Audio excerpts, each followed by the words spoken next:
Hello and a very good afternoon, everyone. I welcome you all to this today's webinar and thank you for being here this afternoon. Um, so I feel so privileged to welcome you all in this session. Today I'm with you all as a host for this iTalk program by Mero Eye Foundation. Today we are very pleased to have a very special guest, Mr. Ali Minto. Mr. Minto, Mr. Minto has completed his master's in clinical optometry from Australia, and is a fellow of British Council, British Contact Lens Association, UK, and also of American Academy of Optometry. He has completed his fellowship in International Association of Contact Lens Educator. Um, Before starting, I want to tell all the attendees that we will have the question and answer round session after this presentation. So I request you to all mute yourself during this presentation.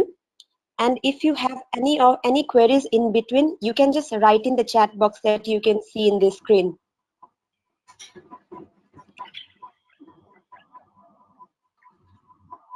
Okay. Good afternoon. Now I'd like to hand it to Sir. Sir, it's our immense pleasure to hear from you. All right. Good afternoon. Thank you very much for the warm welcome and the nice introduction. And as you know, my name is Ali Minto. I'm sitting in Pakistan, Rawalpindi. This is a very nice scenic city. It's the north of Pakistan, very much similar to the places you have in Nepal. It's right at the edge of Himalaya. So let's see. Let's begin with today's lecture. I hope that everyone can hear me. If there is any sound problem, just click on the chat box. My presentation today is that how to dispense soft toric lenses and how a soft toric lens prescription is to be selected, mostly from the inventory rather than going for a custom-made RX soft toric lens. If possible, we can select a soft toric lens from the inventory, which is cheaper and easy to and quicker to have the lens in your hand to dispense, and definitely a lot cheaper. So to start with the presentation,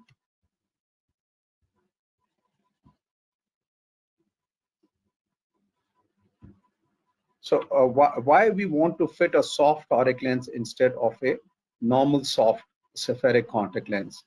So the basic idea was to get a better vision. Uh, as we know that even undercorrecting or getting a spherical equivalent of as low as 0.75 diopters of astigmatism will reduce the quality of vision, especially in low pass, but even if in higher pass like 4 diopters, 6 diopters, maybe going up till 8 diopters, 0.75 or 1 diopter of astigmatism, if left uncorrected, you might have a 6.6 partial or 6.9 vision just by undercorrecting or getting a spherical equivalent of the cylindrical part. So to attain a better vision, good quality of vision, we select soft toric lenses for astigmatic patients. Also, we have seen that the day-to-day work of a contact lens wear includes a lot of screen work, mobiles, computers, television, and by undercorrecting even low astigmatism, uh, the patient might feel strain or headaches or discomfort.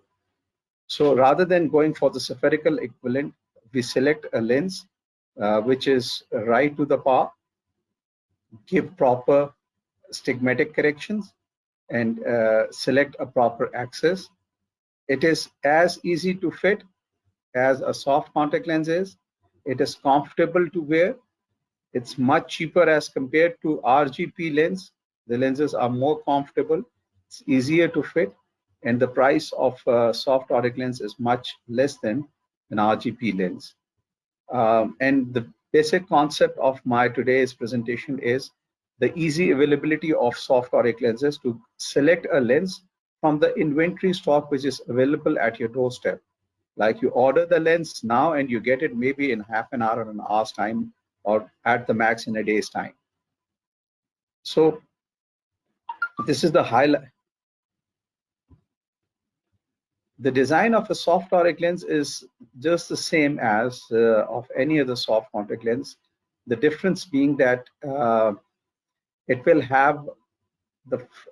have a cylindrical bar rather than a spherical bar in the front optic zone, and it will have some stabilization technique. Excuse me. जी मेरा lecture चल रहा है, 1 घंटे तक मुझे disturb नहीं करेंगे. Okay, let's go. The basic design of a soft toric lens and the soft lens is just the same. I'll highlight it something. So we have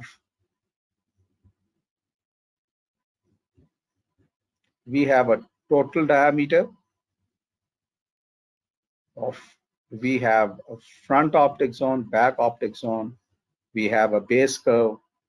The difference between soft toric and soft lenses that it will have some kind of orientation or some kind of prisms or something which we'll discuss later in this presentation, that how to make this lens stable in the eye, and it will have something extra as compared to soft contact lens, which will make this lens stable in the eye, which will make this lens not rotate or mislocate from its particular axis.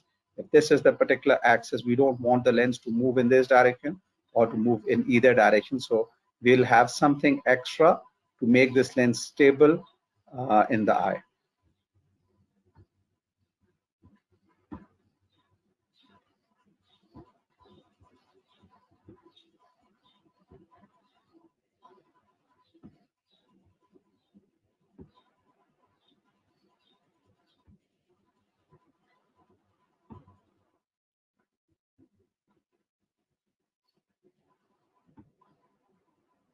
Okay, let's go with the fitting principle.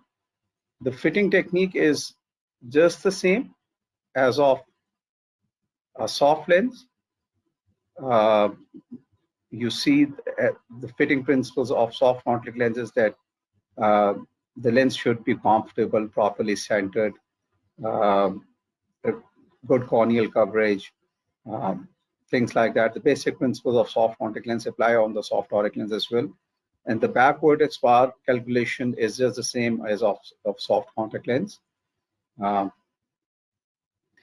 difference comes from the second point, that is, difference comes from here, that a soft toric lens must show meridial stability in the eye, so that the lens should not move or restrict lens rotation in the eye. So we use some different techniques, different methods, but in the fitting principles, what we do is we like to use lenses which is slightly larger in diameter. Instead of going for 13.8 or 14 millimeter lens, we use 14.2 or 14.5 millimeter lens, just to improve the stability of the lens in eye, and this also improves the rotation and stabilization. We use slightly steeper base curves as compared to normal soft contact lens.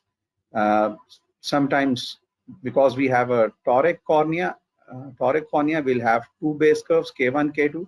So the K mean we add from 0.5 to 0.8 mm. And we like to use high water contact lenses to prevent hypoxia or edema. We like to use high water contact lens, or if we are using a silicon hydrogel lens, so a high decay lens. I'm pretty sure that the class should be aware of the advantages of high water. As the water content is more, there's more oxygen available for the cornea.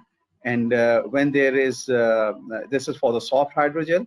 And if we have a silicon hydrogel lens, the more the silicon content is, the more the decay higher the decay and lower the water contents.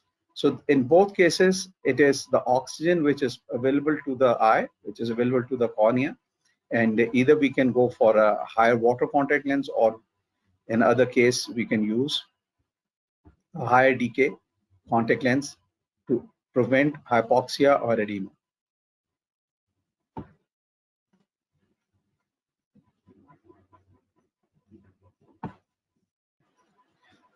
Okay, what are the techniques to improve the stability of the eye? These are the different techniques which we are going to discuss in today's lecture, that how we can make the lens stable in the eye, that it should not rotate or mislocate from the prescribed axis. So the basic technique was, the initial technique was to use some prisms. There was a prism ballast, then there's a periprism ballast, reverse prism ballast, back toricity, dynamic stabilization, and then we have an accelerated dynamic stabilization. We'll go through all these techniques one by one and see how different they are from each other. Okay, let's go with the first one is the prism ballast. I'll have my marker here. So this is the lens. This is a soft contact lens. And what we do is we add a prism of about 1 diopters based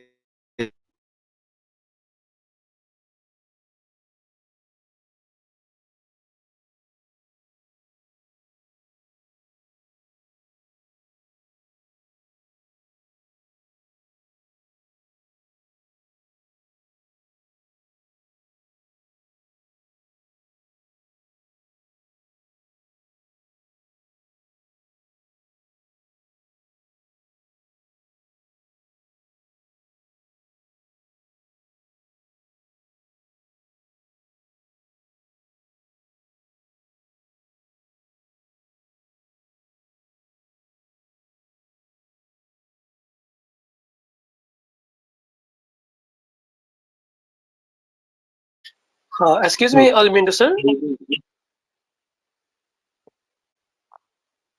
Please, yeah. Excuse me, Almindo sir. Alimentor, sir. Hello, sir. इससे voice ही नहीं आ रहा. Sir, yeah.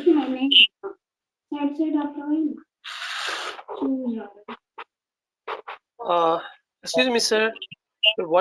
Your voice is not audible, sir.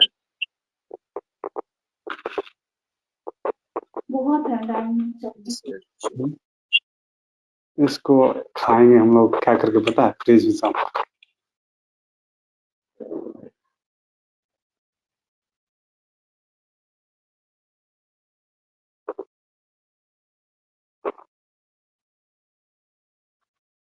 ये यार कृष्णा जी की talking यार, हम कहाँ बात किए यार?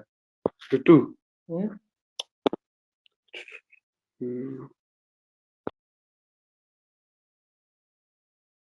Hello, Krishnaraj sir. Can you please mute your microphone? I'm just checking the Almindo sir.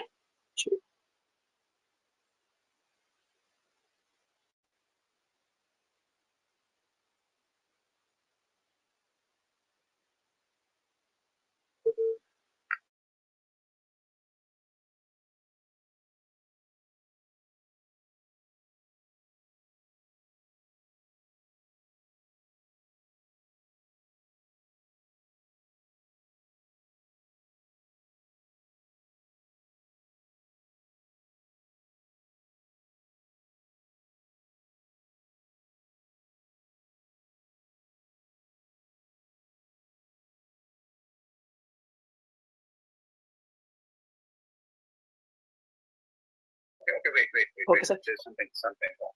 Okay, sir. My audio has been blocked. Okay. Wait, my audio has been blocked. Yes, sir. My audio is blocked. Why my audio is blocked?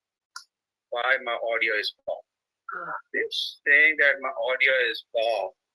Why is that? Why is that my audio is blocked? Okay, sir. Let me check.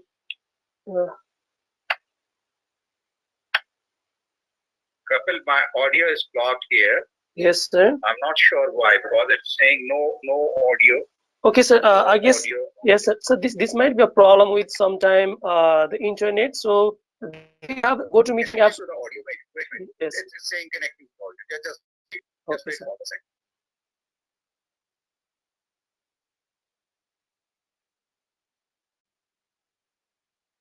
I guess it will take a little bit time, sir. So if you have your GoToMeeting on the apps, what I just sent to you, the link to only. So can you please click the link that what I sent in the last one of link. Hello, Ali sir. So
uh,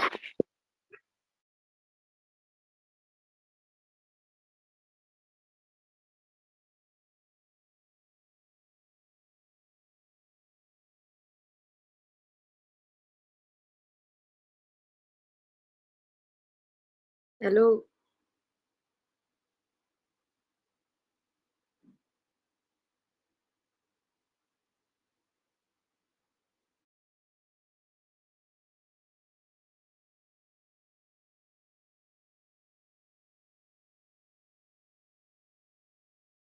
Hello, Kapil.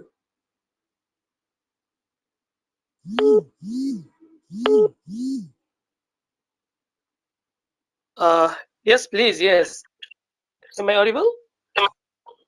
Oh, you are audible to me, but sorry, it's not audible. Okay.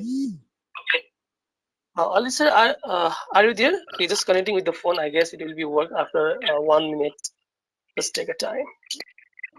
Yes. Eh, Sorry for disturbance.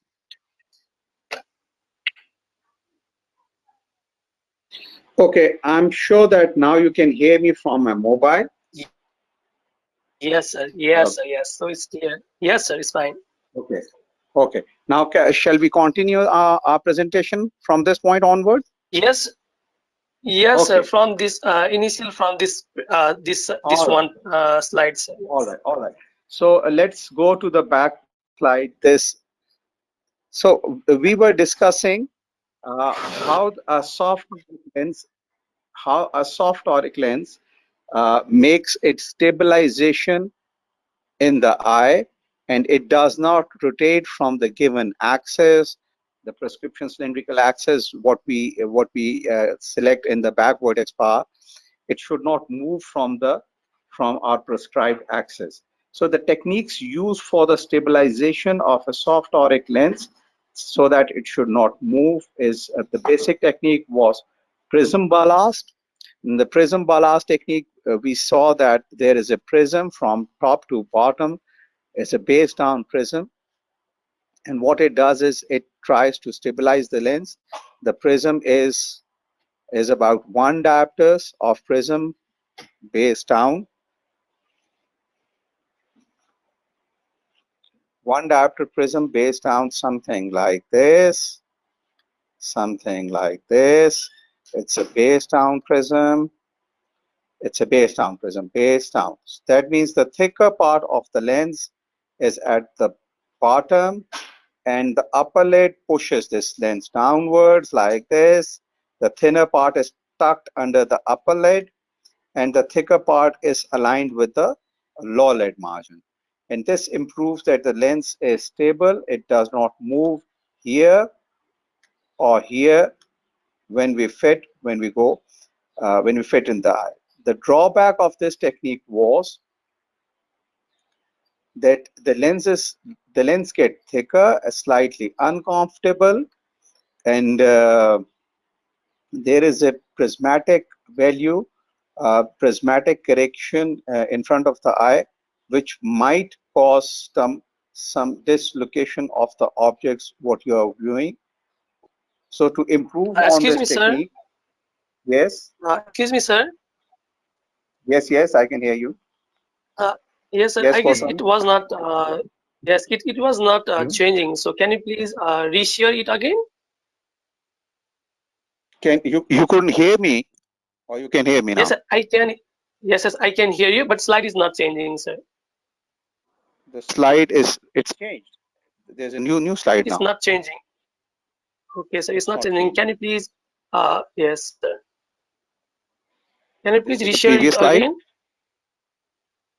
Okay, so it's not Reshare. changing, sir. I guess yes, you have to unshare and rejoin for the session. Now it's changing. Yes, I guess it's changing. Now it's changing. Okay, fine. It's changing. Yeah, yes. Okay. So, uh, all right. So the modification in the prism ballast technique was the peri-prism ballast technique. Peri-prism means that the prism isn't just in the periphery of the lens. The optic zone is prism free.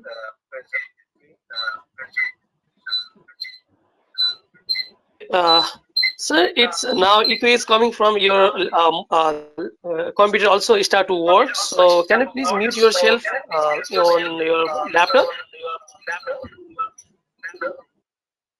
Yeah. Okay. My laptop is Sir. muted now. Yes, yes, sir, it's good. So Okay. okay, The modification in the prism ballast. I guess you have the echo, right, sir? Yeah, I'm hearing myself. Yeah. So yes, sir, that's why, sir. Can you please mute your laptop completely? If you mute your laptop completely, there should be a no volume. You can make your volume 0, and it will be a yes. Okay. Yes, so there is an option here. Just on the side of your Wi-Fi signal, there is a No. yes. You have yes, make a 0 side. All right. Yes, Okay. it's good now. Now there is the only voice you can hear is from my mobile, and let's proceed. I'm not hearing any echo now. Okay, let's move on. Sorry for the hiccups, class. So, uh, the modification in the prism ballast technique was the peripheral prism ballast technique. What we do in the peripheral prism ballast technique, that we have the same about 0.75 to 1 prism base down, the thicker part is down, and the improvement in this technique is that the optic zone is prism free, that we clear the prismatic value from the optic zone.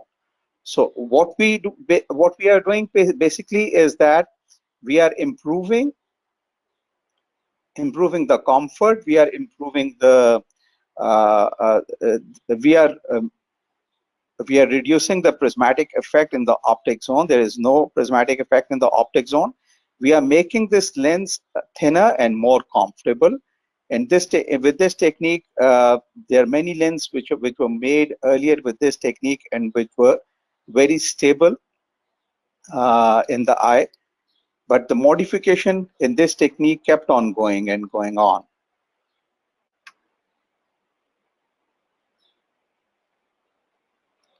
So I hope you can see the new slide now. So the further modification in the peripheral prism ballast technique was a reverse prism stabilization technique. As we have earlier discussed that in prism ballast we have a prism from top to bottom. Let's add a pen here.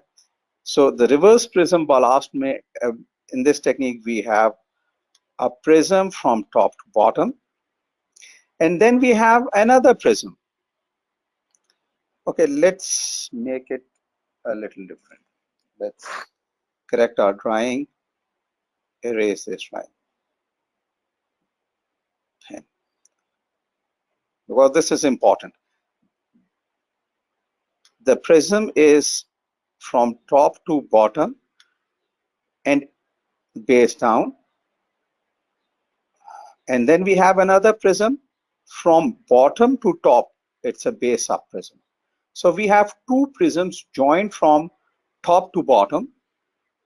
The bigger prism is from top, is a base down prism from the top superior of the lens to the mid periphery of the lens. And then we have another prism base up from the inferior to the mid periphery of the lens. So this creates a very thick part here, somewhere around the mid periphery.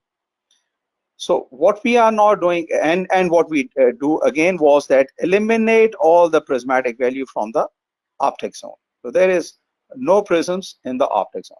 Now see, when an upper lid comes and pushes the lens down, it moves smoothly, swiftly from the thinner part of the superior lens, and then we have a lower lid here, which is again on a very thinner part of the lens, which makes the lens more comfortable. And then we have a thick mid periphery. So there is no prisms in the optic zone, a thick mid periphery here. Here is we have thick mid periphery, and this was a very improved technique of the lens, which many companies used maybe till 5 years ago, but till last 5 years, this technique is again somewhat obsoleted, and we have another technique, which is the modified form of this reverse prism stabilization technique. So this is the thickness profile of a reverse prism lens, that we have a thinner part here, thin, comfortable, and we have a thinner part here, and we have a thicker part at the periphery of the lens, or I would like to call it mid periphery of the lens. I'll, in the next couple of slides, I'll tell you why I'm calling this as a mid periphery. And there's another technique in which it is periphery, and then it's central. So we'll compare these options in the coming slides. So reverse prism design is that it's thin from the top, thin from the bottom, and thick from the mid periphery. This was a very stable lens technique, and many companies use this technique. Okay, then there is a different way of making a lens stable in the eye. Instead of incorporating a prism, what we do was that we created a back toric design. Okay, the class should not confuse the back toric design, because this back toricity, what does back toricity means? Let's discuss this first. Let's discuss what back toricity. Back toricity means that the back curve is like it has got two back curves. The one is flatter, 8.8 in this, as shown in this diagram. 8.8 is flat, and 8.2. Let's say that if it is 90 degrees axis, that means that the vertical meridian is 8.8 and horizontal meridian is 8.2. Horizontal is 8.2. So this comes to like against the rule, yeah, flatter in the vertical meridian and steeper in the horizontal meridian. It's like Hello, against the excuse me, sir. Yes, can you hear me? Sound is not audible. Yes, the audio is gone again. Hello. No, sir. It was good for us. I don't know. It was good for us. Okay. Good. Okay, let's continue then. Okay, so in this technique, when we have a toric cornea, which we have a flatter vertical meridian and a steeper horizontal meridian, and we have a lens uh, which has got two base curves, 8.8 and 8.2, and when we put this lens on this cornea, what is going to happen now? That the flatter meridian will align with the vertical flatter meridian, and steeper meridian, this steeper meridian will align with the steeper horizontal meridian. So this lens will plug into the cornea anterior surface uh, as a dart is, that it has got the cornea is toric and the lens back surface is toric, so it aligns the flatter to the flatter surface and steeper to the steeper surface. With this technique, we have certain problems. Certain problems like sometimes the stigmatism is not corneal. When we are looking at a prescription, in this technique, mostly the corneal stigmatism and the total stigmatism should be the same. And if there is no corneal stigmatism and there is a one diopter or whatever stigmatism is there is the posterior stigmatism, then you have a spherical cornea, and this technique of the lens will not give you any stabilization on the cornea. So to have this technique and to understand this technique, we should have a toric cornea, we should have corneal stigmatism, and that corneal stigmatism and should be approximately what our total stigmatism is. But why we have discussed this technique and why we don't use this technique anymore, but to understand this technique, we will use this technique in collaboration with other stabilization techniques. So back toricity lenses are no longer in use so as these soft toric lenses, which has got double slab off. Double slab off means that it has got slab off means that making this lens thin, slab off, cutting this lens. So in this technique, what we do is that we reduce the thickness from top and, reduce the thickness from the bottom. So if we are making this part thin, grinding it thin, thin, this part is thin, very thin.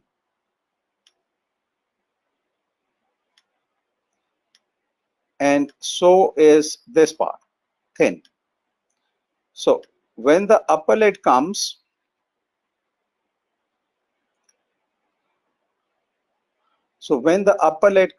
and have a go on this lens, what it does is that it makes the thinner part of the upper superior lens tucked under the lid, upper lid, and the inferior part of the lens is again thin, is tucked under the lower lid margin. So this lens is very comfortable. Why it is very comfortable? Because both the superior and inferior edges are very thin, and it has got a normal thickness in the central zone, and there are no prismatic parts involved in the optic zone. So these two techniques, why we have seen these two techniques, this one back toric design and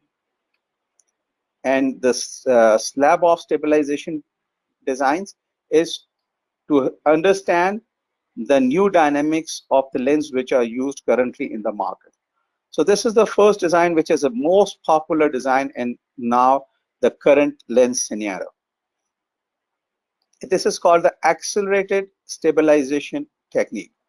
In the accelerated stabilization technique, it's just the same. It's just the same as double slab off technique. The only difference is that here we have used some prisms as well. We have made this part thin, this part thin by slabbing it off, and what we have done is that we have a base down prism here, and a base up prism here. This base down and the base up prism is in the central part of the lens. The reverse prism design, the base down and base up two prisms were joined in the periphery. Now here it is not in the periphery, it is in the middle part, which creates this thicker zone. This zone and this zone thick. You know, this base down prism is creating this thicker zone. This base down prism and base up prism is creating this thicker zone, and there is no prisms in the optic zone. So this technique is a very, very good technique to have a toric lens not move from its axis, and the lens is very comfortable as we have thinner superior and thinner inferior part of the lens. Superior and inferior part of the lens is thin, and the thicker parts is in the central zone, superior and nasal central zone. So this technique can be compared. Look at this. Look at here. What we are having is thicker part here. What we are having is thicker part here, thicker part here, thin here, thin here. So upper lid comes to the thin part of the lens, slides smoothly, pushes the thicker part in the central zone. The lower lid, you know, the lower lid doesn't move much. What it does is that it gently moves, it doesn't have much movement, but it gently rests the lens on the lower lid. The thinner part is tucked under the lower lid margin. So this is a nice stabilization technique, a comfortable stabilization technique. The lens doesn't move much, and it's a comfortable lens. So the difference you can see here is that in the prism ballast technique, you have a thick periphery here, which will be slightly uncomfortable as the lower lid is tucked, as a thick periphery is tucked under the lower lid. It will have a thicker margin here. But as we see with the accelerated designs, we have thick part here, thick part here, which does not interact with the upper lid and lower lid. Upper lid comes smoothly down here, thin part of the lens here. Lower lid is again here, smoothly covering the thin part of the lens. And as the upper lid slides down, it makes this lens stable in this one particular axis.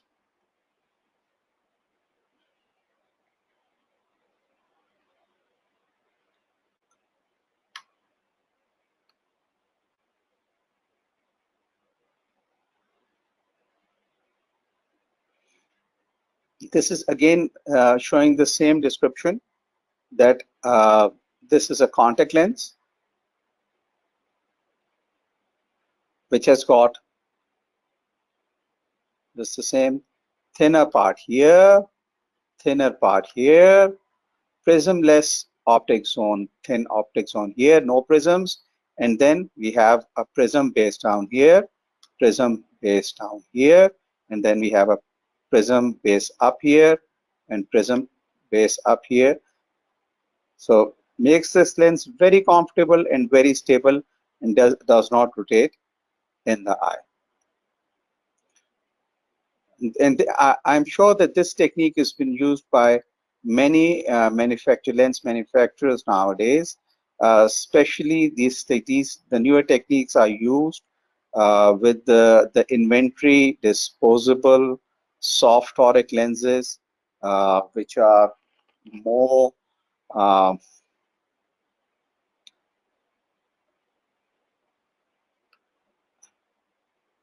okay. What we have it here.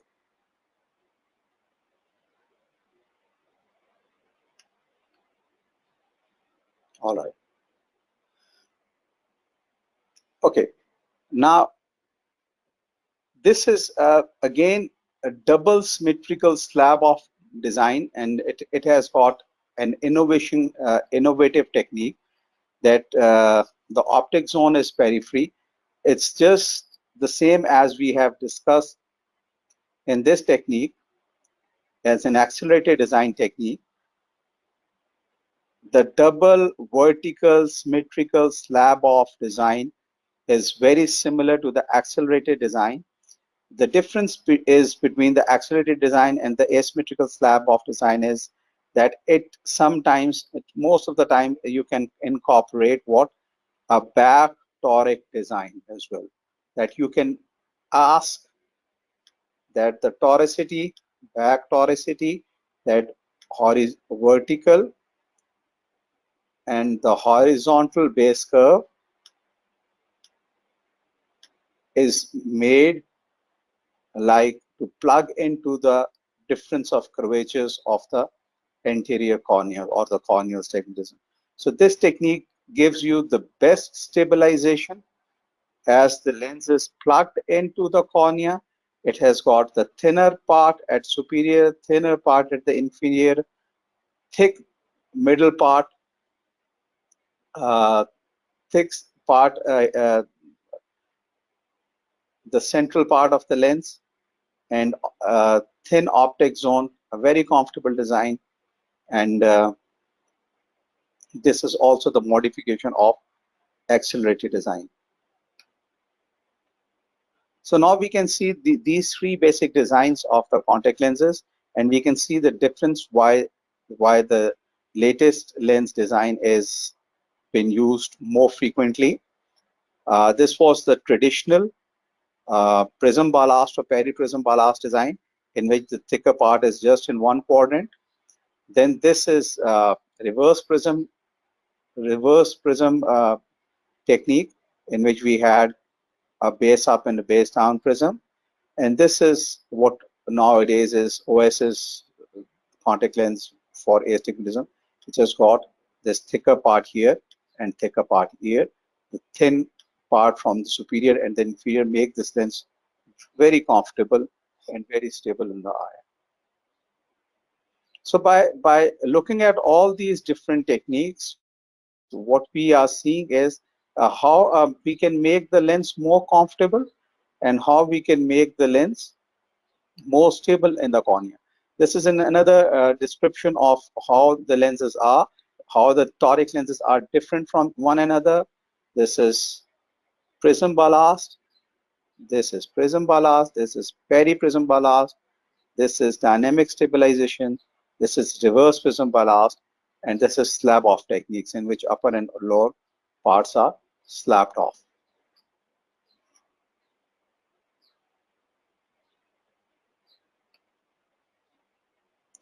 So up till now, what we have discussed is that how a toric lens can be made comfortable, and how a toric lens does not rotate in the eye by using different techniques, by using different methods.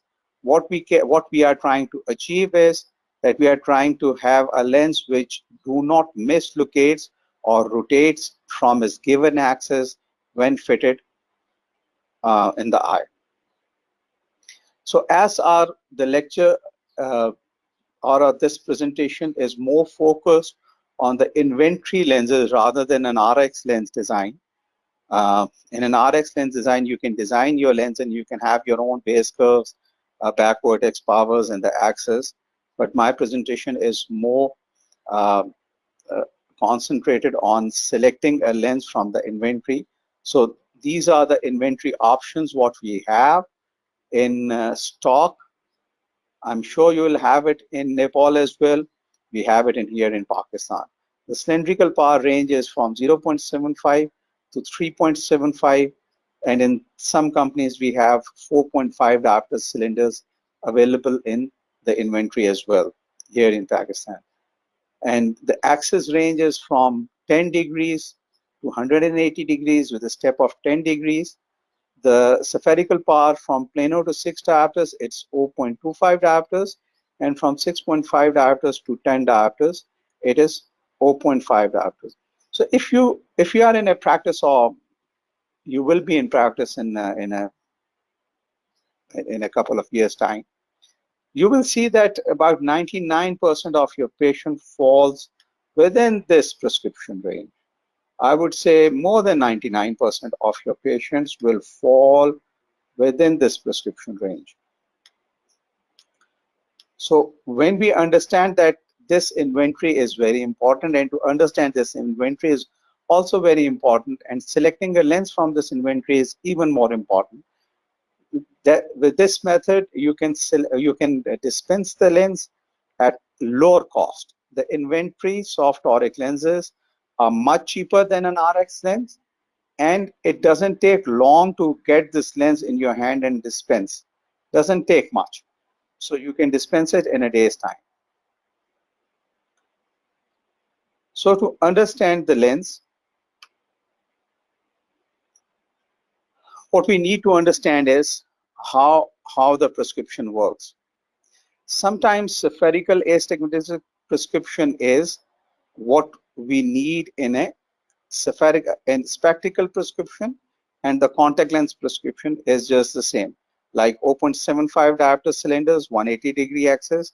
This you will easily get in your inventory here. If it is 1.25 cylinder, if it is 1.25 cylinder, if it is 1.25 cylinder with 30 degrees axis, it's available. 1.75 cylinder 20 axis available. 2.25 diopter cylinder 90 axis available. 6 diopters spherical 3.75 cylinder 120 axis available. So if your prescription, if your spectacle prescription using the back vertex formula, taking in consideration of the back vertex distance, lies within the prescription range, then you use this inventory and you use these lenses. But sometimes the prescription is not in this range. So what we have is that sometimes we have 2 diopters of cylinder. What we have is maybe 3 diopter cylinder. Maybe what we have is 1.5.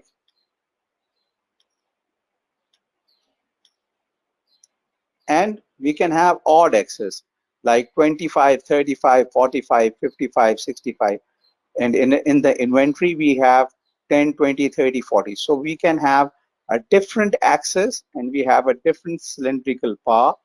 So how to choose between the inventory if we have cylindrical power of something like 2 diopters, 3 diopters, 4 diopters, which is not there in the inventory, how to proceed. So mostly what we do is we try to undercorrect the cylindrical power. If we have, what if we have in this example here, if we have 1 diopters of cylinder, instead of, as we don't have 1 diopter cylinder in the inventory, what we use is 0.75 diopters. And if we have 2.5 diopter cylinders, what we use is 2.25 diopter cylinders, because the practitioner likes to slightly undercorrect their astigmatism in soft toric lenses. We'll give you an example in the next slide. Likewise, if we have 3.5 cylinder, we can use 3.25, and with minus 1.5 cylinder, you can use 1.25 cylinder.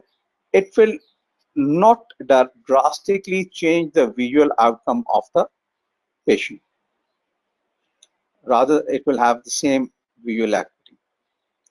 So here is another example. So in this example, we have made some changes in the inventory option. So this is the example where we have a minus 6.75 diopter spherical with minus 2 diopter cylinder with 180-degree axis with back vertex distance of 13 millimeters. So if we go with the custom-made RX lens, the value of the contact lens back vertex power would be something like 6.25 diopters with -2 diopter cylinders with 180 degrees axis. So look, -6.25 diopter is not there in the inventory. 2 diopter cylinder is not there in the inventory. So what you can do is make an intelligent composition, intelligent selection. Intelligent selection means that you can have slightly lesser power in spherical and slightly lesser power in the cylinders. You can go for 6 diopter with 1.75 diopter cylinder with 180 degrees axis. I feel this lens will give slightly less VN, slightly less VN. Visual acuity is slightly compromised here. Why we are fitting soft toric lenses? That we don't want to compromise VN. And here we are compromising. Instead of 6.25 diopter, we are giving 6 diopter instead of 2 diopters. So the VL acuity might suffer from 6.6 to 6.6 partial, or maybe 6.9. So the other intelligent option is that instead of 6.25, we increase spherical power and decrease cylindrical power. So the equivalent is about the same as we have it here, or we decrease the spherical power and increase the cylindrical power. Again, we'll have the equivalent same. So these two options, with these two options, the visual acuity, what we might have in reduced spherical and cylindrical power, in this option we have a better VN and less compromise in the visual acuity. So this is the highlight of this presentation, that how to select a lens from the inventory. These three options which are given below can be easily fitted to a prescription what we have studied here. So it is easier to understand that by making some changes in spherical and cylindrical power, we can have a lens selected from the inventory. We might decrease cylindrical power and increase spherical power. We might decrease spherical and cylindrical power.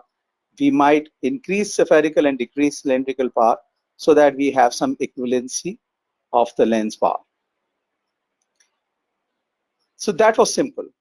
But now what we want is to select an axis.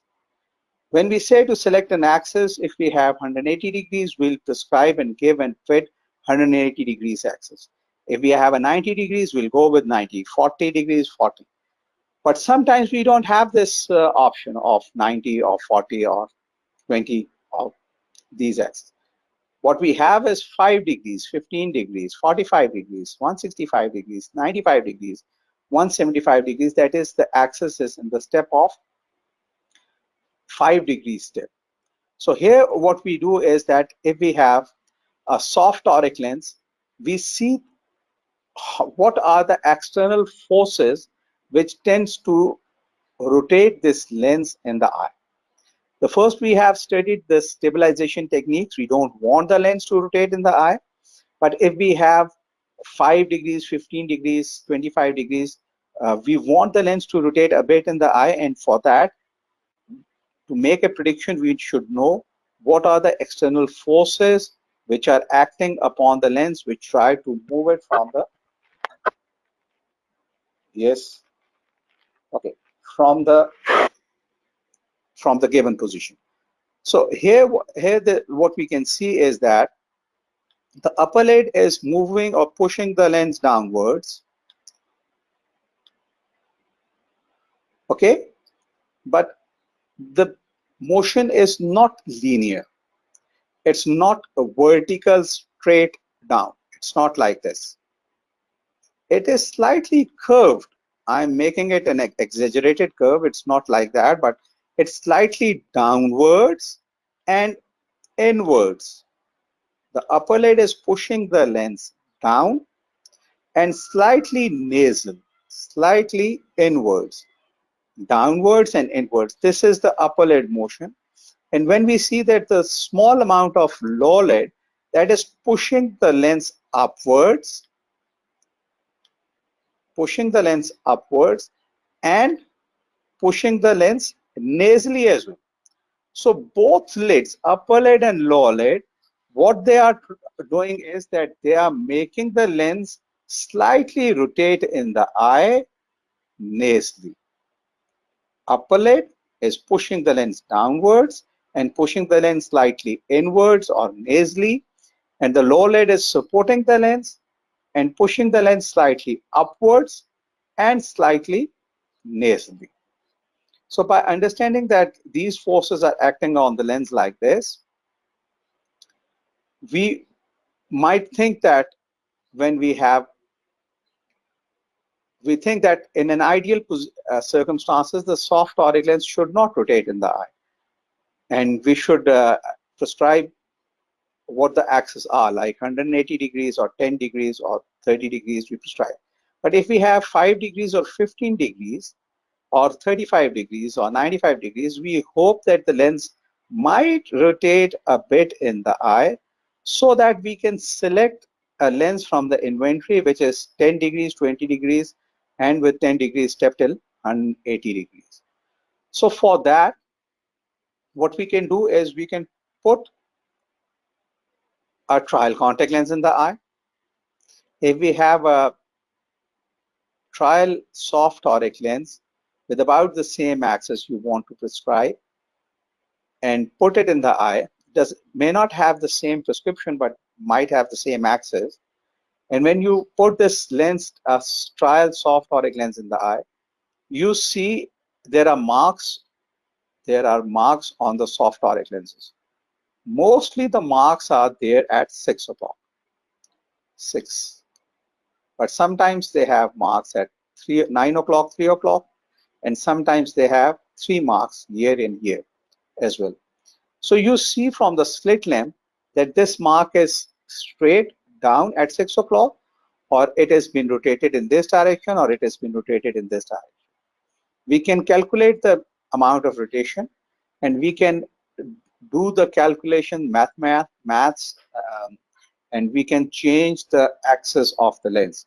We have all studied that the clockwise rotation, if the lens moves clockwise in the eye, we add that rotation in the given axis, and if the lens move anti-clockwise in the eye, we subtract that mislocation to the given axis.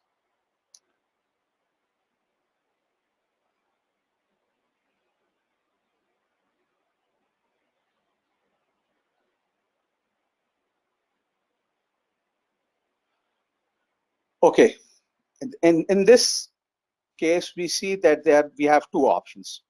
The lens can either rotate clockwise or rotate anti-clockwise. If the rotation is clockwise, we add 5 degrees, and if the rotation is anti-clockwise, we subtract 5 degrees. Or we can have another formula of LARC, L-A-R-C, that in left side rotation, we add, and in the right side rotation, we subtract. This formula LARS, this quotation LARS, L-A-R-S. LARS is very important in remembering that how lens rotates in eye. So there is a little video which I would like the class to see, that how a lens is misrotated and how this compensation of mislocation is done. So let's see this 5 minutes presentation here, and I will unmute it here. I will unmute it here, and I will unmute.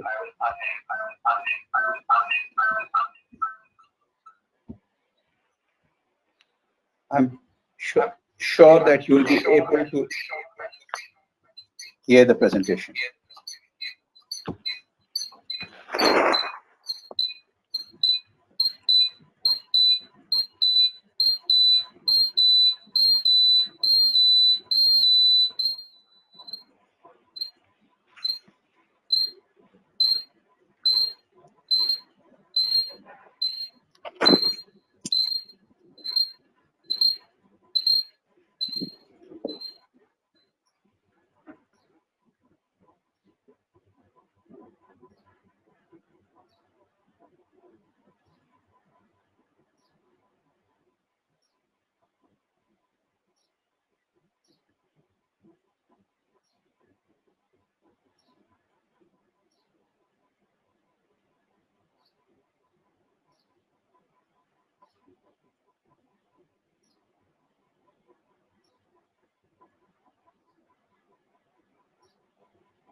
Okay, coming back to this, what we have seen here is that we had a prescription of -1 diopter with -1 cylinder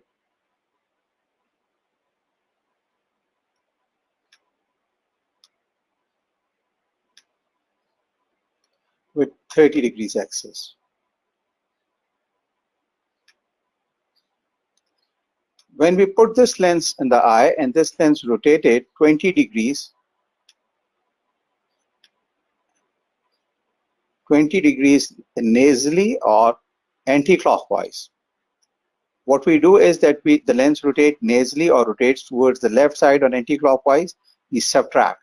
So the 20 degrees of mislocation is subtracted from the 30 degrees of given axis. And also here he has made some changes. The presenter here has made some changes that instead of 1 diopter cylinder, the final lens is 1 spherical 0.75 cylinder. As we said, that many times the practitioners like to undercorrect the cylindrical power. And instead of 30 degrees, as our lens is rotated 20 degrees nasally or anti-clockwise or in the left side direction, we subtract 20 degrees from the 30 degrees and got 10 degrees axis. So look how different it is that if we had ordered an RX lens for this species, if we had ordered an RX lens, a custom-made RX lens, and that RX lens, when fitted, might have given 50 degrees axis. That 50 degrees axis, that RX expensive lens with 50 degrees axis at 1 diopter cylinder will definitely reduce the VN and the comfort level of the patient. So by using a lens selection from the inventory, you can't go much wrong. If you have a tri lens option, you put a tri lens, see in which direction the lens is rotating, and adjust your lens accordingly. But if you don't have this luxury of, if you don't have the luxury of a tri lens, what we can see is that we can predict how a lens, soft toric lens, can move in the eye. So the prediction is, we go back to the slide where we had seen how the lens is rotated. Like this slide will give you a prediction.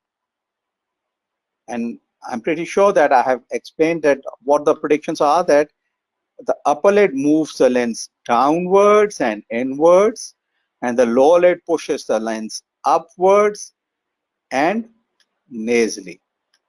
So that means that the forces of upper lid and lower lid are pushing the lens downward, upward, and trying to rotate the lens anti-clockwise. If it is right eye, it is anti-clockwise, or nasally rotation in the eye. So if we predict that the lens is there, and this prediction is specifically for the lenses when we have 5, 15, 25, 35 degrees axis, the RX axis, and we have to select an axis from the inventory. So what we do is that we suppose that the lens will rotate 5 degrees in the eye, and that 5 degree will be a nasal 5 degrees rotation in the eye. So we can adjust the lens accordingly. So in right eye, nasal rotation is anti-clockwise, so we subtract, and in the left eye, the nasal rotation is clockwise, so we add. So here's an example. Okay, let's see what happens is that what we do something else. What we have here is that we have in right eye 25 degrees axis. Now we have to select a lens from the inventory. We have two options, that either we can go with 20 degrees or we can go with 30 degrees. Let's say we go with 20 degrees axis. When we go with 20 degrees axis in the right eye, and we have seen the upper lid and the lower lid pushing the lens nasally and trying to mislocate the lens nasally. So we can predict that it might rotate the lens 2, 3, 4, or 5 degrees nasally. So if we put a 20 degrees lens and it is mislocated 5 degrees, it will give you an exact 25 degrees axis, which is the RX or the exact your spectacle prescription axis required. But what happens is that if we select 30 degrees axis, if you select a 30 degrees axis and now the lens is mislocated 5 degrees nasally, the axis becomes 35, and that is good 10 degrees off the line. So by predicting a lens that it might rotate 5 degrees nasally, and if we have to select a lens from the inventory, something like from 25 degrees in right eye, we reduce the axis, we subtract 5 degrees and we put 20 degrees axis. And likewise, if we have a similar example in the left eye, what we see is, okay, this is the graphic representation showing that what we required was 25 degrees, and if the lens rotated 5 degrees here, if we use 20 degrees lens and it is rotated 5 degrees here, we have an exact 25 degrees. And if we put 30 degrees lens here and if it is mislocated, we will get 35 degrees, which is very much off the target.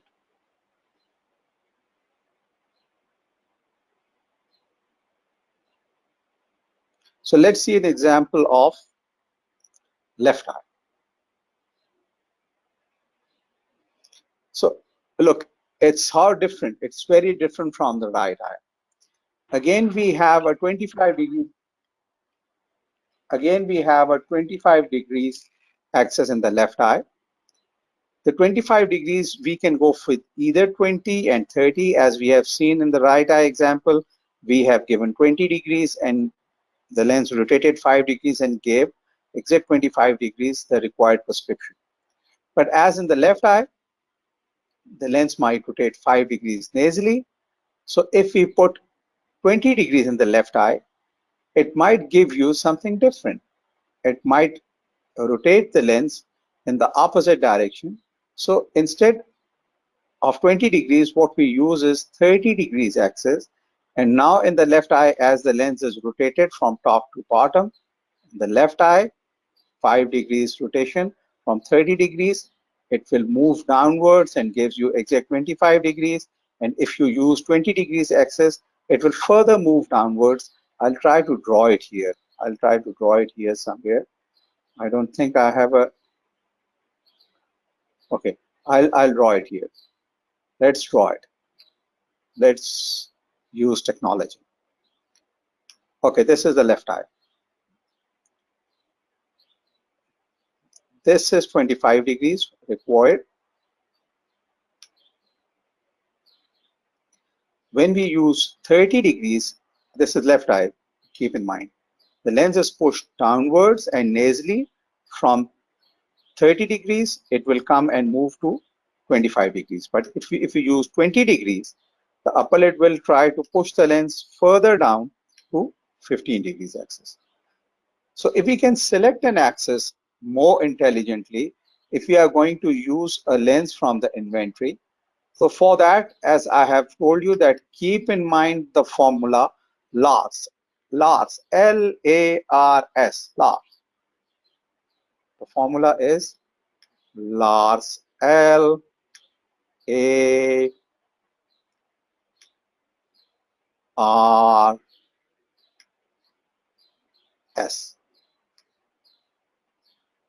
The LARS is good for all the fittings of soft toric lens. What is LARS? LARS is that selecting a lens for left eye, you add 5 degrees, and you selecting left, add, right, subtract. So for left eye, you add 5 degrees, and for right eye, you subtract 5 degrees. So for the right eye, if the prescription axis was 25, we use 20 degrees, and in the right eye for 25, we use 30 degrees. So LAS is the formula. You keep in mind, you will able to select the lens from the inventory very easily. Okay, here is a graph which shows you some values. Okay, this graph, what does this graph show? This is 58 eyes fitted with soft toric lens.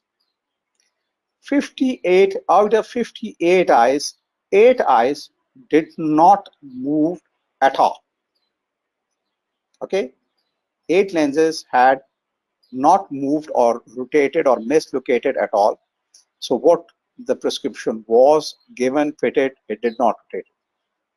14 lenses out of 58, this is the major chunk, rotated the lens nasally. I would rather not say 14, I would say 27 lenses rotated in the direction where we have predicted and fitted our lens. So out of 58, we have 27 here and 8 here, that is 35 lenses. You can use the same formula what we have just described last, that left, add, right, subtract, and you'll have a lens from the inventory. You can select a lens from the inventory. But there are few lenses which rotate 15 degrees. For that, you have to replace the lens. You have to compensate for the rotation. There's a 4 lenses which rotate 20 degrees. Again, you have to go for a newer lens. As we are using an inventory lens, it will not cost you much, and it will not give you that big damage to your economics. And one lens was rotated 25 degrees. But by seeing this, we have to look at the left side of the graph as well. Out of 58 lenses, 4 lenses rotated temporarily. That means out of the prospect, out what we are predicting is against that. 6 lenses 10 degrees temporarily. That means around 10 lenses rotated in a different direction out of 58.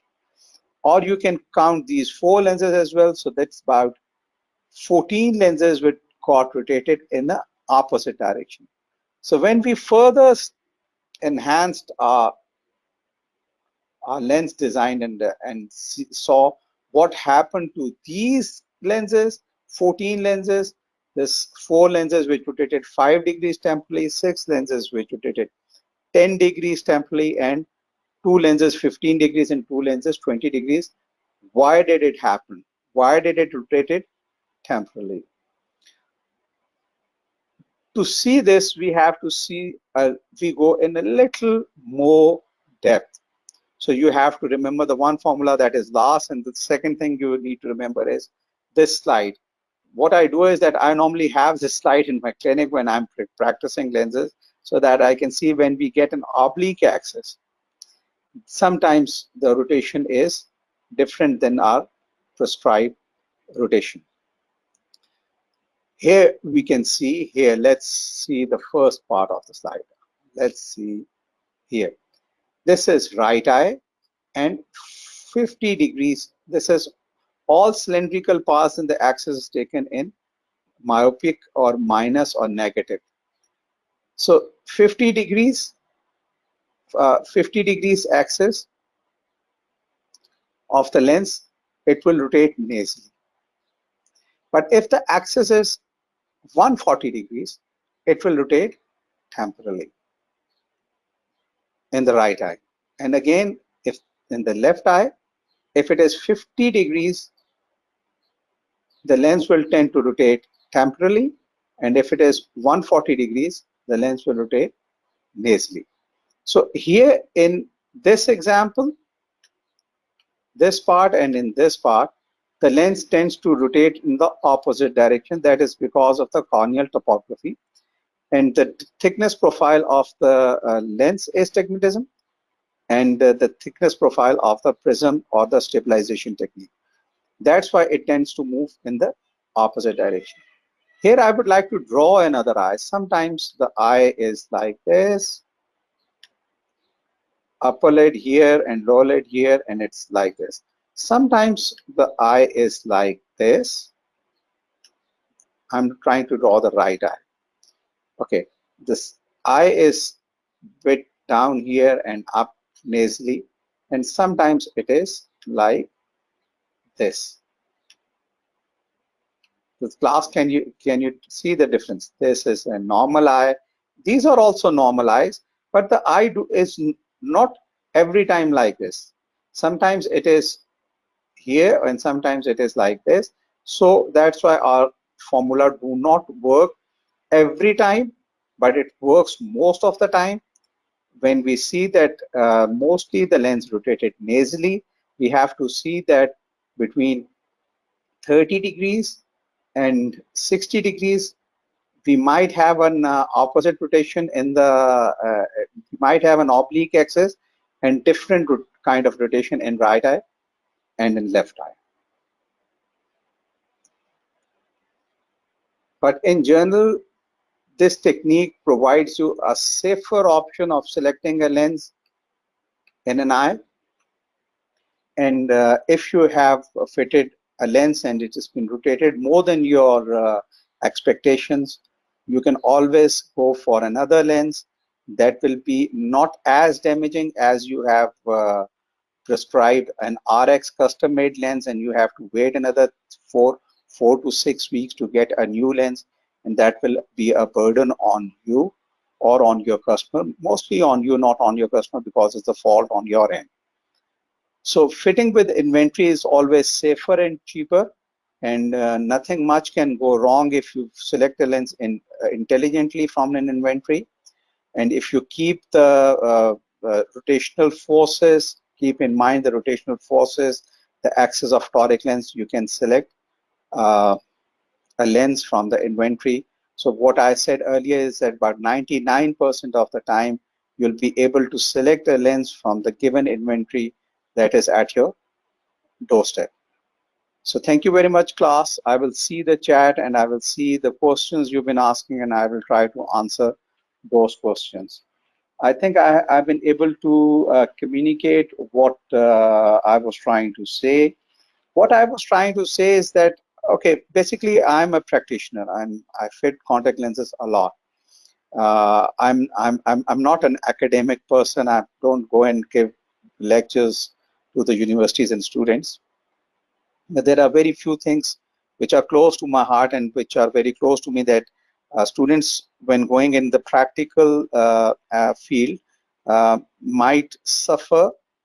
An optometric student who has a graduation, 4 years of graduation, and goes and starts his job from an optical shop perspective, and it doesn't know how to fit a soft toric lens, and an optician with no qualification at all, but has an experience of 8, 9, 10 years under the belt, might fit a better soft toric lens just because that guy has been fitting soft toric lenses and know what to select and what not to select.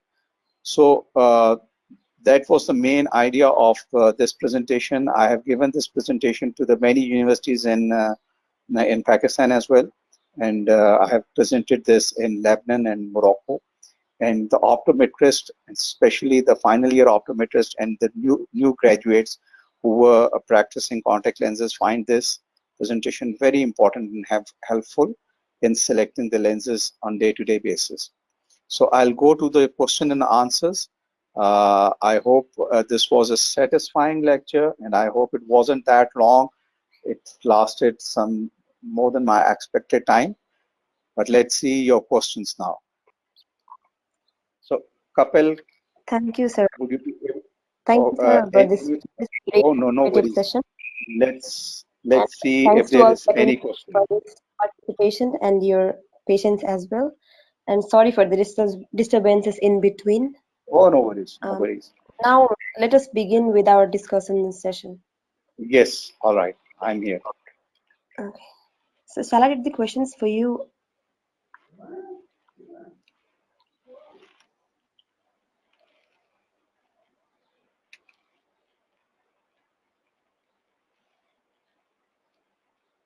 Okay, give me a question now.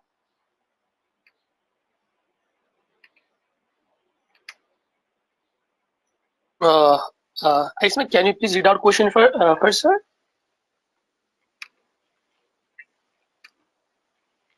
Aisma, are you there? The sound is so cracking, I guess. Okay, I'm trying to put my picture there instead of this presentation, but I've not been able. Okay, I'll go from the top and read the question if there is any. We would like to request all the attendees. Okay, this right question in the chat. These are the main objectives of this presentation. Sound is not clear today. I know why. I think I hope the sound was all right. Sir, ongoing getting changes. This is that.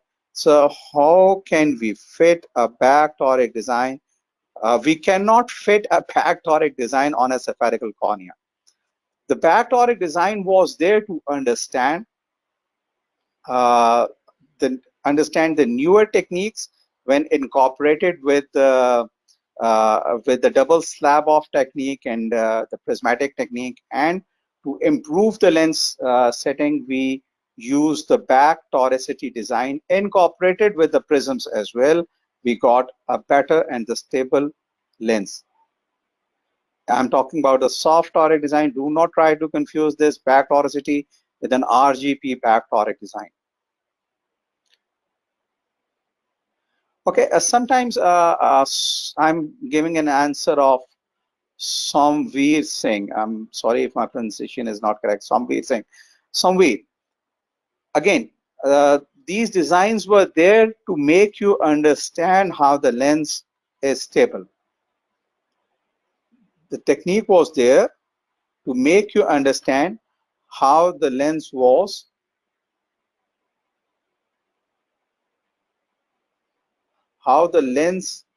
is stable, how the lens do not mislocate from the axis, and sometimes, okay, I'll add to my answer. You don't have an option of which technique you are using, which technique of stabilization you are using in an inventory soft or in the custom RX lens.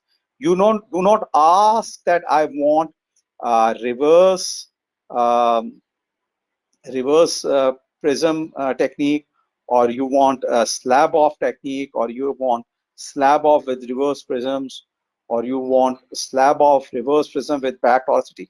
You can't ask these questions from the vendor. But why we study these, that we need to know that how the lens is stable in the eye, and if the lens is not behaving as it should, okay, you get it from here. As the lens is not behaving as it should behave in your predicted manner, then you go and see the design of the lens. In my practice, there was a company which used to provide back toric design. Back toric design was easier and cheaper to make, especially in molded methods. In molded method, we have the mold. I think you can see me now. If I move my hand movement and gestures, you can see me. Kapil, can you see me? Yes, sir. Kapil? Yes, sir. Yes, you can see. So in the molded method, we have two different base curves, molded, club, and in one go you make a lot of lenses. So it was cheaper and easier to make a back toric design for a toric lenses. And but we saw that in many cases it did not fit accordingly. It moved and rotated from the axis because the corneal stigmatism and the total stigmatism is mostly not the same, and you know that the corneal stigmatism axis and the total stigmatism axis is also not the same, so the lens tends to mislocate. So why we have discussed this, to incorporate it with slab off techniques. We use the back toricity with slab off, and we use the back toricity with reverse prisms, that there is a prism from top to bottom and from bottom to top, and in the central band we have this prism in the central band, and which makes the lens stable, and by adding the back toricity it becomes more stable. So Samveer, I'm sure that you understand why what you have asked for. Unknown said a very informative presentation, thank you. Okay, lovely. Fariha Khalid, if cylindrical power is more than 2.5 diopters, what should we recommend? Can be. Yes, yes, yes. No Kera soft lens. I'm sorry, Freeha. You are going out of the line. Kera soft lenses are the soft lens made for keratoconus. Kera soft lenses are the lens made for irregular corneas. Here we are talking about the regular corneas. And these kind of lenses can go up till 6 diopters. There's a lens from Cooper Vian. It is Precision. No, no, it's not Precision.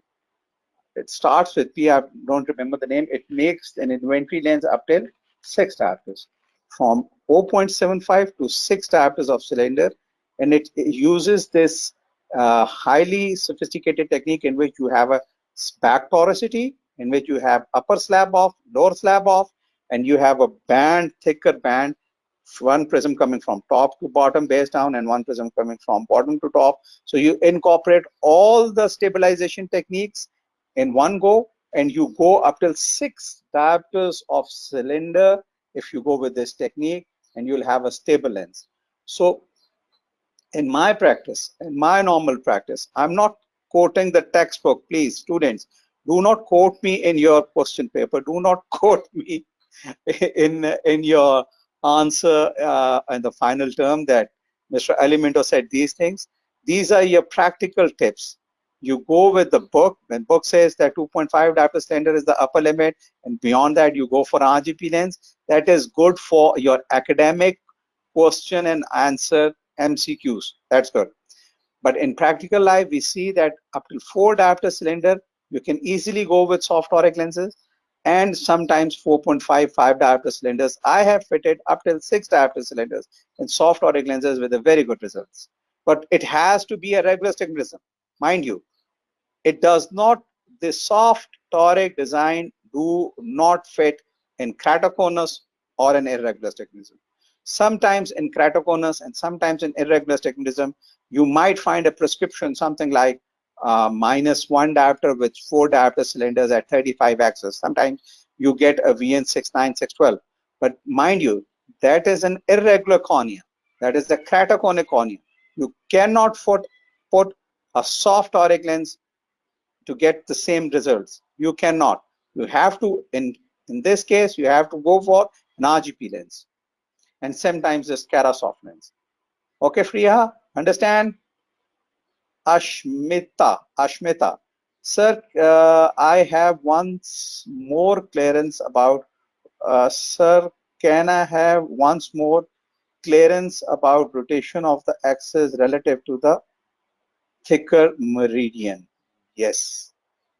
Yes. How?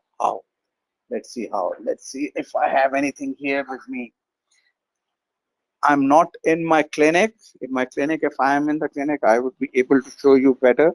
But if I have something here in my laptop bag, okay, I have something here for you.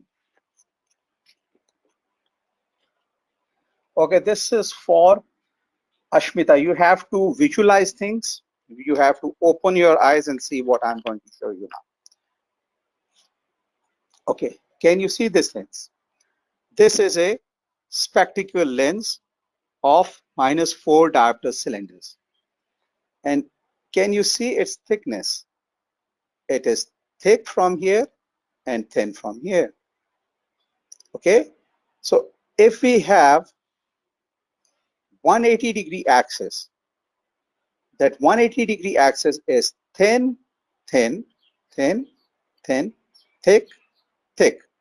This is the thickness profile of the prescription. Now what we do is we add stabilization technique. What we do is that we make it thin from the top, thin from the bottom. We reduce the thickness. We make it lenticular. Okay, thin, thin. Then what we do is we add base down prism and base up prism, something like this. Okay, so this is the thinner part. What we are getting is, instead of thinner part here, we have a thicker part here, and okay, it was thicker from the top in the beginning, thicker from the top in the beginning, thicker from the bottom. We have reduced the thickness by making it lenticular. If I say lenticular, I'm pretty sure you understand. If we make it thin and there is no prescription here, we don't need any prescription here because the optic zone is here. So this lens will behave what we say it will behave, because thinner part here, thinner part here, I'm sorry, thicker part here and thicker part here, thinner here, thinner here. We made the superior and the inferior part of the contact lens lenticular and made it thin. So it tends to not to rotate in the eye. Likewise, if we rotate the lens at the 90 degrees, at the 90 degrees, it is most stable. Why?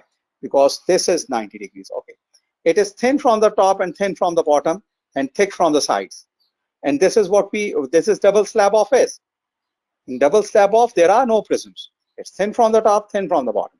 So if you put simply this lens, its own optic zone will make this lens very stable in the eye. So if you have a 90 degrees means from 70 to 110 degrees. If you put this lens in the eye, the thickness profile of the prescription is just the same as the thickness profile of the lens. It's thin from the superior, thin from the inferior end, thick from the nasal and temporal side. And when we add prisms here, base down, and if we add prism here, base up, it further increases the thickness here, further improves the stability. So with the rule astigmatism and with the against the rule astigmatism, the lens behave as we have predicted.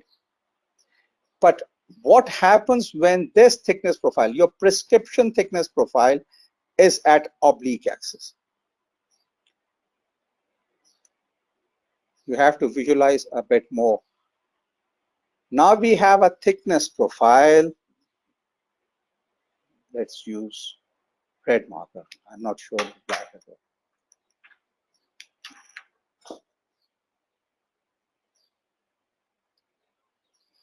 Okay, can you see now? So now this is the thicker part of the lens. When oblique axis, what is happening is that the thicker part is in this direction or in this direction. If it is in this direction, it is, if it is in right eye, it is 45 degrees. And the upper lid is trying to move the lens downwards and pushing this thicker part further nasally. But if we have it here on 135 or 130 degrees axis, what we're doing is that we are pushing it here and it's moving it in the different direction, anti-clock in the temporal direction. The lens will move because the thicker part is here and the upper lid is coming in this direction and it's hitting the thicker part of the lens optics, not the stabilization technique, the lens optics. It's moving this lens here. So in oblique axis, when we are going for a higher power of cylinders, we might see the lens is behaving differently because the thickness profile of the lens prescription may interfere with the stabilization techniques what we are using. That's why we don't use one stabilization technique. We don't use, we just simply don't use prism ballast or periprism ballast because it interferes with your thickness profile of the prescription of the lens.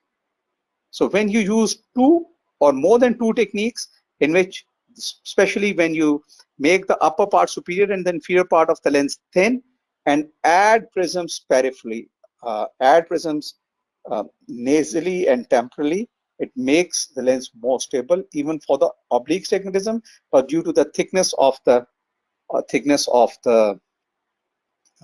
lens prescription, sometimes it tends to rotate in the opposite direction, and that's what we have stated in the last slide, that at 130 degrees in right eye, the lens might move temporally, and 40 degrees in the left eye, lens also tend to move temporally.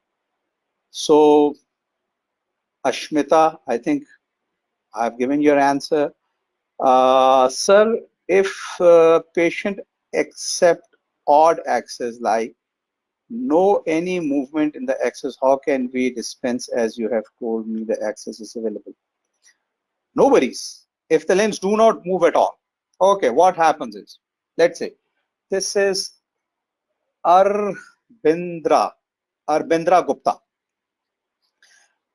Arbinda, no worries. Absolutely. We predict that the lens might move, but lens may not move. Most of the cases, lens do not move. So if it is 15 degrees, and we said that the lens might move 5 degrees nasally, and instead of 15, use 10 degrees, not 20 degrees. Low, okay. Arbindra, you use 10 degrees lens and it does not move. How much mislocation is there? 5 degrees. That's it. 5 degrees of mislocation from your prescribed axis, and lens did not move, and it did not cause much difference in the outcome of vision. Likewise, if the lens did not move and you put instead of 15, 20 degrees, that 5 degrees mislocation also will not cause you any problem. It's about 10 degrees and sometimes more than 10 degrees of mislocation, which affects the outcome of visual acuity, especially fitting a soft toric lens. So if the axis is 15 or 25 degrees and do not rotate, and you select the lens accordingly, according to the prediction of lens rotation, and the lens do not rotate, the mislocation is, or mislocation of the axis is just 5 degrees, which will not affect the outcome of the visual performance. But if it does rotate, and if it rotates in the opposite direction, like we have predicted, it will cause a lot of discomfort and a lot reduced visual acuity in the outcome. So Arbindra, I think I have answered you. You understand? Even if the lens do not mislocate, it's only 5 degrees that you are out of your axis, which is fair, which doesn't give any problem. So Bimal, no, okay, Murli, sir, how can the prisms are incorporated in soft contact? Murli, you do not incorporate prisms in soft contact lens. They are pre-made, and if you are thinking that you can prescribe prismatic correction for strabismus or diplopia in soft contact lens, we are not doing that at all. What we are doing by these prisms is making the lens stable in the eye. Bimal, effect of lid rotation of lens at 6 o'clock position will move nasally in both eye. Is it correct? Yes, Bimal. At 6 o'clock, you see the lens rotation always at the 6 o'clock, always at the bottom. And from the bottom, you see in the right eye, it tends to rotate nasally in the right eye. And in the left eye, it again tends to move nasally. Okay. And where we are seeing that? At the 6 o'clock position. At the 6 o'clock position. We are not seeing from the top, or not seeing, and we are seeing from your perspective, the way from where you are seeing. This, your perspective, temporal, nasal. This, temporal, nasal. Okay. Arbindra Gupta, thanks, sir, no worries. Mero Eye.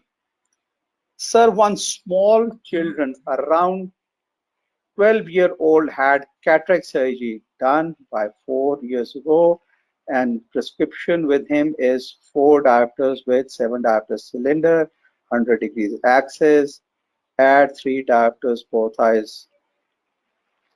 Okay, bit difficult, Miro, bit difficult, not bit difficult, a lot difficult. I would suggest that this 12-year-old child should wear spectacles and not contact lenses, because by reducing this 7 diopter cylinder to 6 or 4.5 diopter may give this child a deprivation in vision and may cause amblyopia or the lazy eye.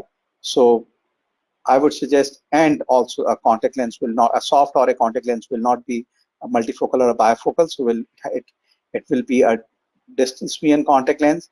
Mero Eye, in this particular case, I would like to go with the bifocal glasses. If bifocal glasses can't be made, then this child should have 2 glasses, one for distance with -4 diopters with 7 cylinder 100 axis in distance, and add 3 separate reading glasses. I would not fit a soft toric lens in this child eye.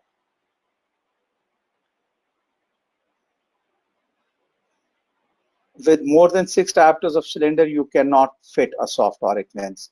This is for Arbinda Gupta. For more than 6 diopter cylinders, I'm sorry, you can't fit a soft toric lens. Even an RX soft toric lens, you go for more than 6 diopters, the company will say that they don't have this provision. Fariha Khalid, sir, what should do if the axis is continuously changing? Okay, Fariha, uh, it's an interesting question. I don't know in which class you are, but this is a very practical question. The lens do not tend to stay in the one position. It normally rocks. It normally tends to move right and left, right and left, right, and oscillates a bit. But that oscillation is 2 degrees here and 2 degrees here. It's about 4 degrees of oscillation. It tends to rock in the eye and move in the eye.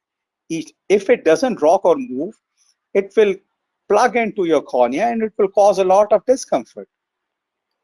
That will be putting a too tight, it will be like putting a too tight soft contact lens. It will not be good for your eye. So it tends to, what Fariha has said, it is actually that the lens tends to rock in the eye or oscillates in the eye, but that oscillation is minor. So let's say 1 degree here and 1 degree here, that is about 2 degrees of oscillation. If there's 2 degrees here and 2 degrees here, that is about 4 degrees of amplitude of oscillation, and this does not affect the outcome of the visual acuity. So we do not consider this oscillation while fitting a soft toric lens. So these are about the questions.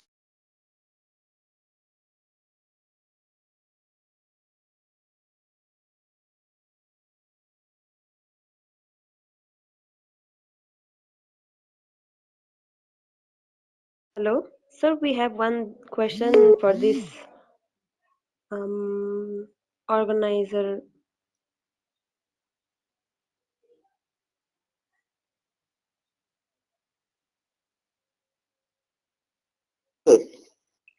Do we have another question?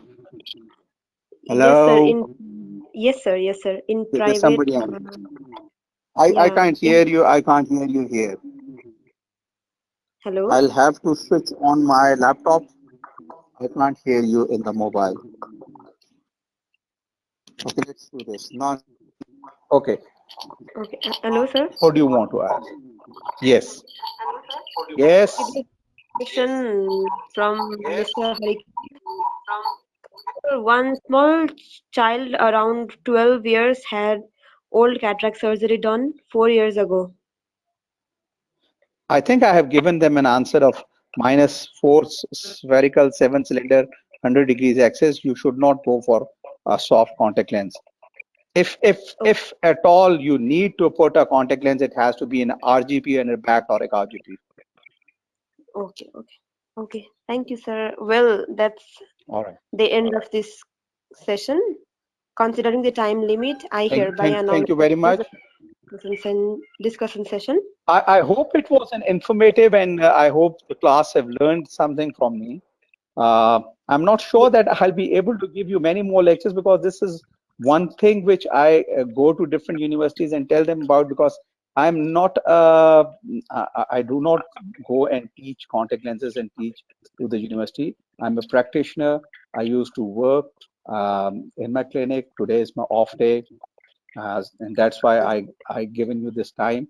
But if you ask me to give you further lectures on something which I'm not doing, so I may not have it presented in my laptop. I don't have that presentation. So let's keep this here, up till here. And thank you very much, Kapil. And if there is any question further, you can, a couple can share my messenger ID, my Facebook ID, and my WhatsApp ID. I'll be able to answer you there. But if you want me to present another lecture on something like low vision or strabismus or something here or there, I may not be able to. Okay? Okay, sir. Okay, sir.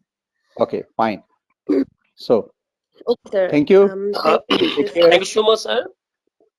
Kapil, So if you all have any good? good notes for our platform or Nepalese students you want to convey.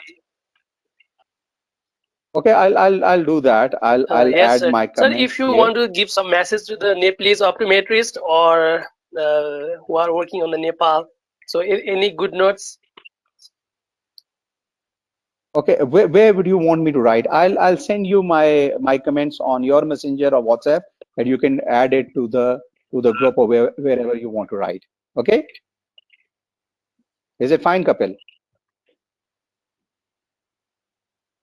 Kapil, is it Okay. Okay, fine with sir. you? Okay, okay. Take care.